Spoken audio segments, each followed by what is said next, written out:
Kota Tinggi yang sinonim dengan sejarah awal Kerajaan Melayu Johor pertama 1528 kini menjadi sebahagian kawasan penting bagi pembangunan spasial dan ekonomi di dalam wilayah pembangunan konubasi selatan. Rancangan Tempatan Daerah Kota Tinggi 2030 disediakan khusus bagi memandu perancangan guna tanah dan fizikal sehingga tahun 2030 menggantikan Rancangan Tempatan Daerah Kota Tinggi 2020 yang telah tamat tempoh perancangan pada tahun 2020 selaras dengan keperluan Akta 172, Akta Perancangan Bandar dan Desa 1976.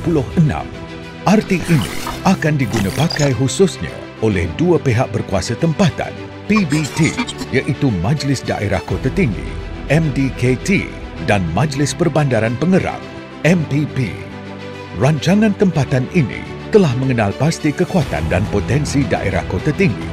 Visi perancangan dan pembangunan daerah telah dirangka dengan Kota Tinggi ke arah perbandaran pintar, hijau dan vibrant. Seterusnya, wawasan pula dirangka berdasarkan kekuatan MDKT dan MPP. Ia melibatkan 32 cadangan berimpak tinggi, 60 cadangan quick win, 157 cadangan sokongan dan ditambah 95 cadangan berteraskan bandar pintar. Dalam usaha menjadikan Kota Tinggi sebagai daerah yang berdaya tahan, beberapa buah sungai akan dinaik taraf dengan cadangan mendalam atau melebarkan sungai, penstabilan tebing sungai dan pelebaran dataran banjir sejauh 20.12 km. Ianya dijangka akan mengurangkan kesan banjir di 19 lokasi titik panas banjir. Seiring dengan rancangan fizikal Zon Pesisiran Pantai Negara 2, pengurusan bencana pantai daerah Kota Tinggi dibahagikan kepada 7 unit perancangan zon pantai, UPZP, di mana langkah-langkah berbentuk projek, pewartaan, kajian, aspek kawalan pembangunan, pemantauan, penguatkuasaan dan program komuniti telah dicadangkan. Penambakan pesisiran pantai, beach nourishment bagi mengurangkan kenaikan paras air dan kesan banjir telah dicadangkan di beberapa lokasi pantai Tanjung Buloh dan Tanjung Sedili. Bagi memastikan penyediaan kemudahan awam dan keselamatan yang berkesan, beberapa cadangan kemudahan awam seperti hospital, ibu pejabat polis pengerang, pusat tahanan sementara imigresen, parti, kompleks pertahanan awam di Bandar Penawar juga turut dirancang. Sebuah balai bomba dan penyelamat turut dicadangkan di Sedili Besar bagi menangani respon di kawasan timur Kota Tinggi, terutama bagi Sedili Besar, Sedili Kecil dan gugusan Felda berdekatan. Dalam menjadikan ekonomi Kota Tinggi dinamik, pendekatan pembangunan ekonomi mengambil kira potensi sektor industri, perniagaan, pelancongan dan pertanian daerah. Antara cadangan yang telah dikenal pasti adalah pembangunan kawasan komersial baru di pusat separa wilayah negeri iaitu Bandar Kota Tinggi dan Bandar Penawar. Zon industri baru, Halal Park di Bandar Tenggara turut dirancang untuk meningkatkan pengeluaran makanan halal dalam memenuhi keperluan makanan negara. Dalam menjadikan Kota Tinggi sebagai daerah tarikan pelancongan antarabangsa dan tempatan, aktiviti ekonomi pelancongan akan tertumpu kepada produk pelancongan pantai, eko-pelancongan dan warisan.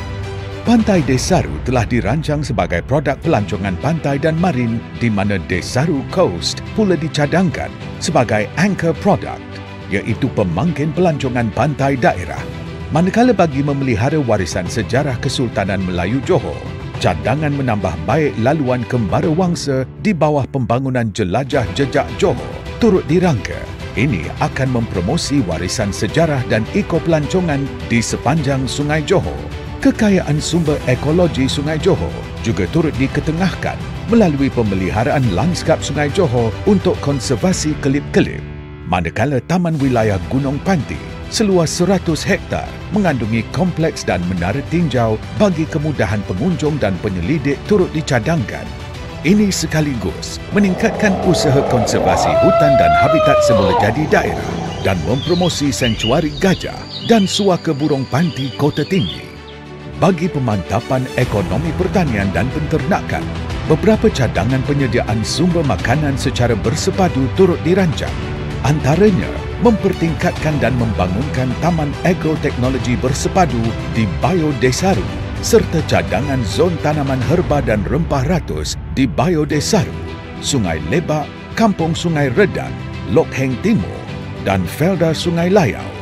Terdapat juga cadangan menggalakkan masyarakat melaksanakan pengurusan ladang secara koperasi dan bersepadu di dalam komuniti. Cadangan Lembah Daging Kota Tinggi dan Taman Kekal Pengeluaran Makanan TKPM Bukit Keruing Sedili Kecil pula akan dapat menampung bekalan makanan negara. Bagi mewujudkan daerah yang vibrant, kesejahteraan rakyat adalah amat penting. Selaras polisi dan dasar yang digariskan oleh Kerajaan Negeri Johor, penyediaan 3,981 unit rumah mampu biaya Johor RMBJ akan dibina menjelang tahun 2030.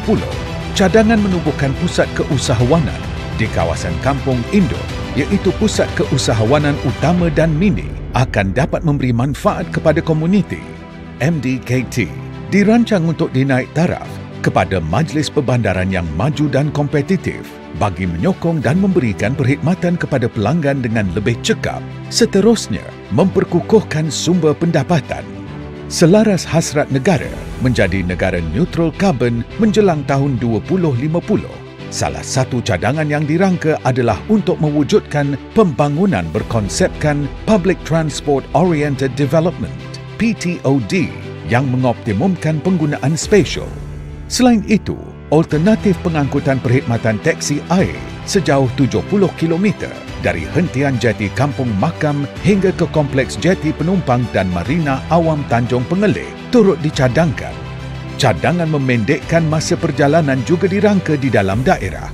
Antaranya adalah cadangan jalan pintasan Felda Lok Heng ke Felda Air Tawar 2. Dalam memacu pertumbuhan ekonomi dalam zaman revolusi industri 4.0, cadangan pembangunan kota tinggi ke arah daerah pintar diwujudkan dengan menyediakan kajian pelan tindakan smart mampan Majlis Daerah Kota Tinggi supaya organisasi ini kelak mempunyai inovasi dan pengupayaan digital yang berkualiti. Pada masa yang sama, pelan pengurusan air pintar dicadangkan bagi mengatasi masalah banjir dan menguruskan sumber air Kota Tinggi yang lebih efisien. Pelaksanaan aktiviti pertanian dan penternakan secara pintar turut dieksplorasi bagi memastikan rantaian keperluan makanan untuk rakyat mencukupi dan mencapai usaha Johor melalui Kota Tinggi menjadi the prime mover of agriculture dan diiktiraf dunia.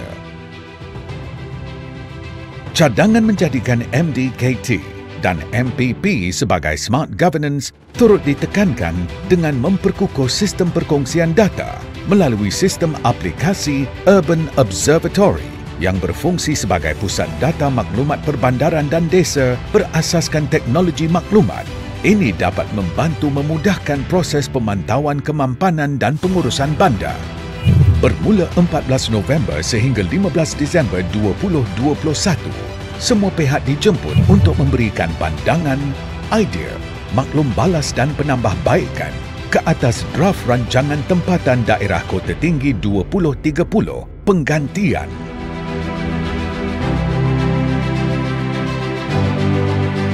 Maklum balas yang diberikan diharap akan memperbaiki dan memantapkan Kota Tinggi 2030 mampan dan berbudaya.